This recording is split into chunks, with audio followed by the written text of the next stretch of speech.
Welcome to this tutorial on logging in Kotlin, where we'll explore best practices for implementing effective logging in your Kotlin applications. Logging is an essential skill for any developer, helping you track application behavior, debug issues, and maintain production systems. Throughout this tutorial, you'll learn about popular logging frameworks, proper logging techniques, and industry standard patterns that will make your code more maintainable and your debugging sessions more productive. Before diving into the technical details, let's understand why logging is so important. First, logging is crucial for debugging, allowing you to track application behavior and identify issues in production environments where traditional debugging isn't possible. Second, it enables monitoring by helping you observe system performance and detect anomalies before they become critical problems. Third, logging plays a vital role in security by auditing access patterns and recording security events for compliance and forensic analysis. Finally, logging supports analytics by helping you understand user behavior and measure business metrics. These four pillars make logging an indispensable part of professional software development. Kotlin developers have several excellent logging frameworks to choose from. The most popular is kotlin-logging, which is a lightweight wrapper around SLF4J that provides idiomatic Kotlin syntax. This framework makes logging feel natural in Kotlin code. Another widely used option is SLF4J combined with Logback, which is the industry standard offering flexible configuration and powerful features that have been battle-tested in production environments. Finally, there's Klogging, a pure Kotlin library with built-in support for structured logging and coroutines, making it ideal for modern Kotlin applications. Each of these frameworks has its strengths, but they all share the goal of making logging easier and more effective. Let's see how to set up Kotlin logging in your project. First, you need to add two dependencies to your build configuration. Add the Kotlin logging JVM library version 5.1.0 and also include Logback Classic version 1.4.11 as your logging implementation. Once the dependencies are configured, creating a logger instance is incredibly simple. Just declare a private val logger and assign it the result of calling kotlin-logging.logger with empty curly braces. This concise syntax creates a logger instance that's ready to use throughout your class. The logger automatically uses your class name for identification, making your logs easy to trace back to their source. Understanding logging levels is fundamental to effective logging. There are four main levels you should know. The error level is for critical failures that need immediate attention, such as unhandled exceptions or system crashes. The warn level indicates potentially harmful situations or degraded states that don't stop the application but require monitoring, like deprecated API usage or connection retries. The info level is for important runtime events and milestones, such as application startup, configuration changes, or major business operations.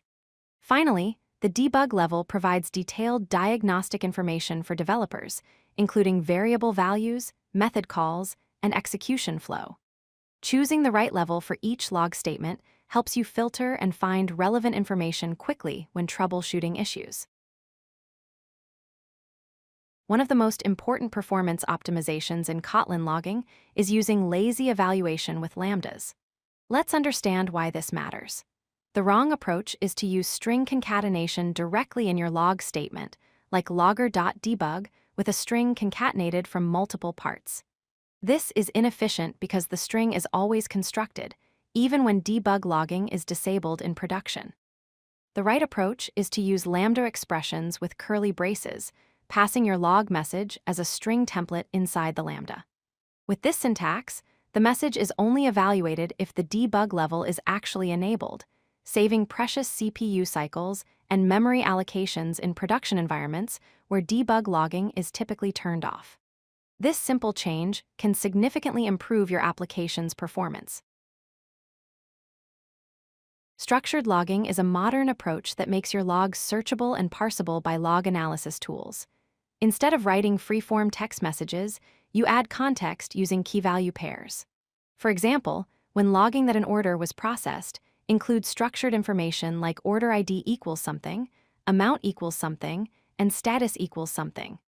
This structured format makes it easy to query your logs later. The benefits are enormous.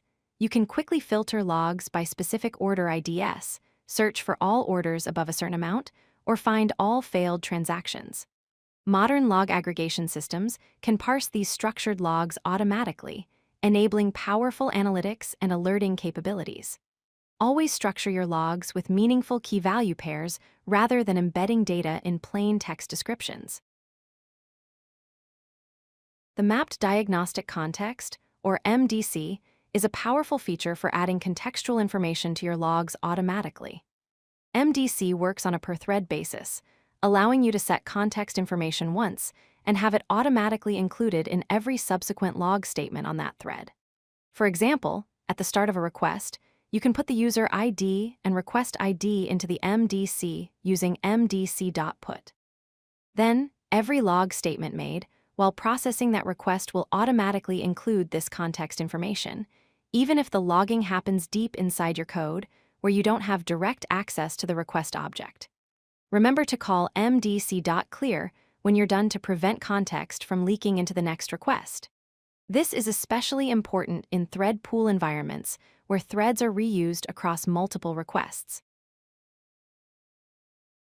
Properly logging exceptions is critical for effective debugging. The most important rule is to always include the exception object itself in your log statement, not just the exception message.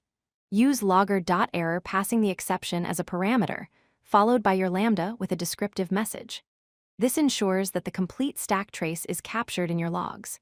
Even better, add contextual information to help you understand what the application was trying to do when the exception occurred. For example, when catching an exception during payment processing, log the order ID along with the exception. This context is invaluable when investigating production issues because it tells you not just what went wrong, but also which specific transaction failed, allowing you to reproduce and fix the issue much faster. Let's recap the essential best practices we've covered. First, use kotlin-logging for idiomatic Kotlin syntax that feels natural and reduces boilerplate compared to Java logging frameworks. Second, always prefer lambda expressions for lazy evaluation to avoid performance penalties from unnecessary string construction in production. Third, structure your logs with key-value pairs to make them searchable and enable powerful log analysis and monitoring. Fourth, leverage MDC for contextual thread-safe information that automatically enriches every log entry with relevant request context. By following these 4 principles, you'll create logging implementations that are efficient, maintainable, and incredibly useful for debugging and monitoring your Kotlin applications. Thank you for watching, and happy logging. If you like this video, hit that like button and don't forget to subscribe. Visit codelucky.com for more such useful content.